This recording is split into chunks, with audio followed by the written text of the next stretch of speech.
마루를 닦는 걸레를 보면서 걸레의 사명을 한번 생각해 보았습니다. 걸레는 우리가 너무 잘 알고 있는 것입니다. 국어사전에서 보면 마루 또는 다른 세간의 더러운 것을 훔치는 데 쓰는 누더기, 헌금이라고 말하고 있습니다. 아니, 걸레를 모르는 사람이 어디 있기에 단어 뜻풀이 하고 있는가 라고 의아해 할 것입니다.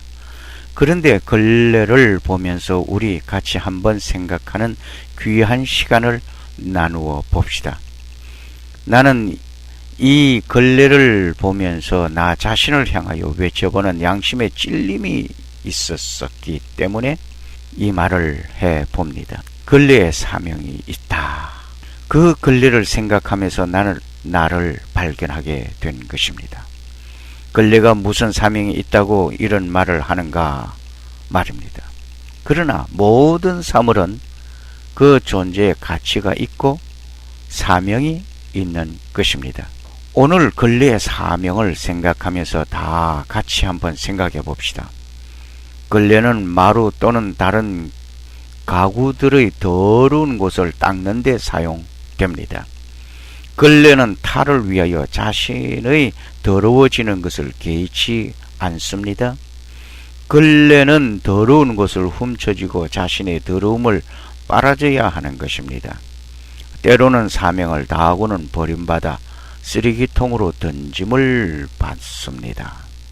첫 번째, 걸레는 다른 더러운 것을 훔치는 데 사용하고 있습니다. 다른 더러운 곳을 깨끗하게 닦기 위한 걸레가 만일 더러운 곳을 훔치려는 그것보다 더러운 걸레이었다면 훔치고 닦는 것이 아니라 걸레에 더러운 것이 도로 되묻게 되는 것입니다. 그렇다면 걸레의 사명을 못하는 것입니다. 나는 어느 날 책상이 더럽고 사용하던 컴퓨터 키보드에 손때가 묻어 더러워진 곳이 있기에 걸레를 가지고 더러워진 곳을 훔치려는데 오히려 더 더러워지는 것입니다. 이유를 알고 보니 다른 더러운 것을 훔치고는 더러워진 걸레를 가지고 훔치는 것이었습니다. 걸레와 같이 사명을 다해야 할 사람들이 자신의 더러움 때문에 사회에 좋은 영향을 끼치지 못한다면 더러운 걸레로서 사회를 지도하는 일이 되는 것입니다. 더더욱 하나님의 말씀으로 회개하라고 강단에서 외치는 목사님의 자신들의 회개함이 없고 더러워진 그 양심으로 계속하여 거룩한 하나님의 말씀을 외친다면 그 설교를 듣는 모든 이들은 하나님 앞에서 정결해지는 아름다운 하나님의 사람으로 사는 것이 아니라 더러워진 것으로 더 더러워지는 것이 되는 것입니다.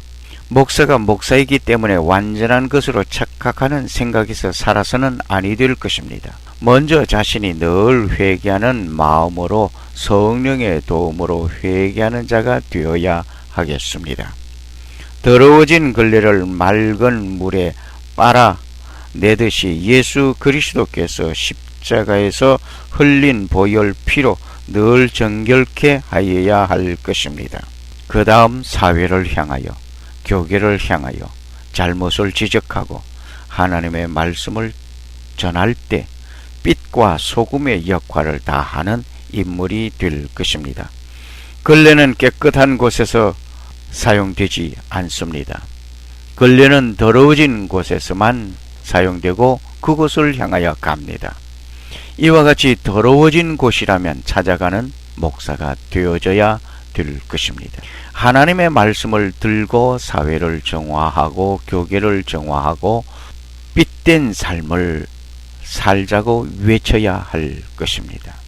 그러면서 먼저 나 자신을 향하여 정화하는 회개 운동이 있어야 하겠다 말입니다. 두 번째로 걸레는 탈을 위하여 자신의 더러워진 것을 개의치 않습니다. 분명히 걸레는 자신이 깨끗하기 위하여 존재하는 것이 아니라 탈을 위하여 다른 이들의 더러워진 그곳을 위하여 존재하고 있는 것이 걸레인 것입니다. 세 번째로 걸레는 더러워진 그곳을 훔치고 자신의 더러워짐을 빨아야 하는 것입니다. 걸레를 사용하고 그대로 두어두는 자가 없습니다. 누구든지 걸레를 사용하고는 걸레는 깨끗하게 빨아놓게 되고 때로는 햇빛에 내어다 말리기도 합니다. 걸레를 사용하고 빨지 않는다면 다시 걸레로서 사용할 수 없습니다.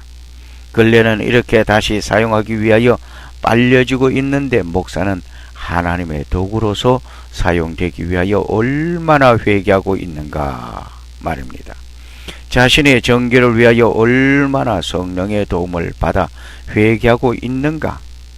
목사이기 때문에 스스로 완전한 것으로 착각하고 오류에 빠진 것도 모르고 살지 않는가. 여러 가지의 생각들이 나를 강타하게 됐습니다. 남들을 향하려는 이런 일들이 잘못됐다라고 지적하고 회개를 촉구하지만 자신을 향하여는 회개의 촉구가 인색했던 것이 아닌가. 남들을 향하여는 어떤 말은 아끼지 않았던 것이 자신을 향하여는 아끼고 있지는 않는가.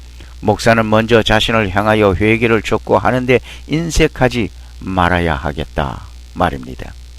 성서 여러 곳을 보아도 잘못하는 자를 향하여 가차없이 징벌과 재앙을 내리시기로 하셨던 하나님, 그 하나님은 회개하는 모습을 보면서 뜻을 바꾸셨던 것을 우리는 잘 알고 있습니다. 니느웨 성의 함락을 예고하신 하나님께서 회개하는 그 성의 모습을 보시고 뜻을 바꾸셨던 모습 말입니다.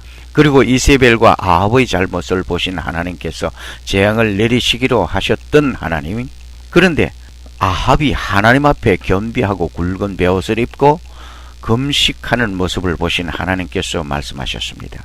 내가 재앙을 저희 시대에 내리지 아니하고 그 아들의 시대에야 그 집에 재앙을 내리리라.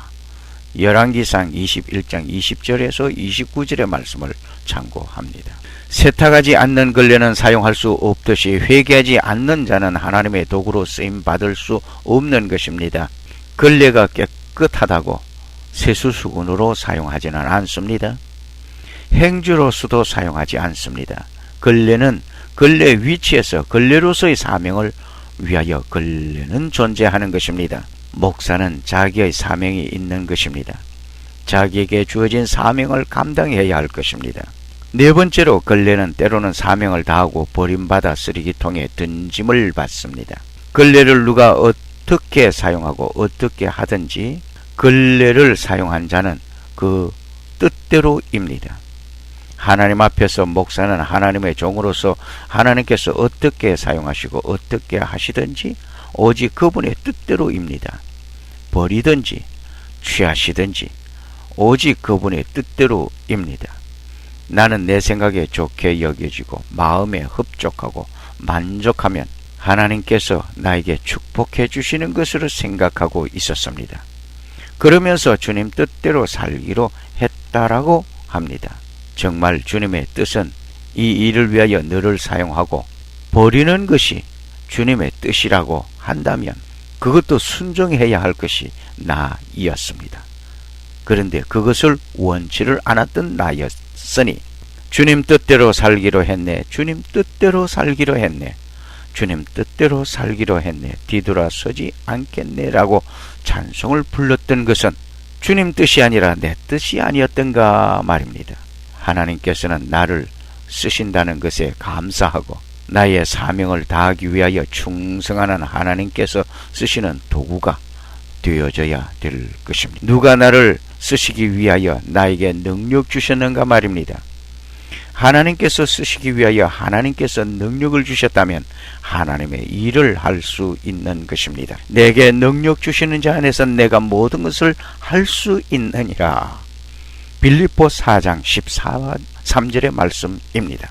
그러므로 걸레를 보면서 나 자신을 한번 발견하면 귀한 시간 속에서 하나님께서 나를 걸레처럼 쓰신다면 더러운 곳에 가서 더러운 것을 정화시키는, 그리고 또 더러워진 나 자신을 또 빨고 회개하고 그리고 다 사용된 이후에 버림을 받는다 할지라도 주님 뜻이라고 할 때에는 아멘 할 수 있는 내가 되어져야 되겠다 생각해 봅니다. 감사합니다.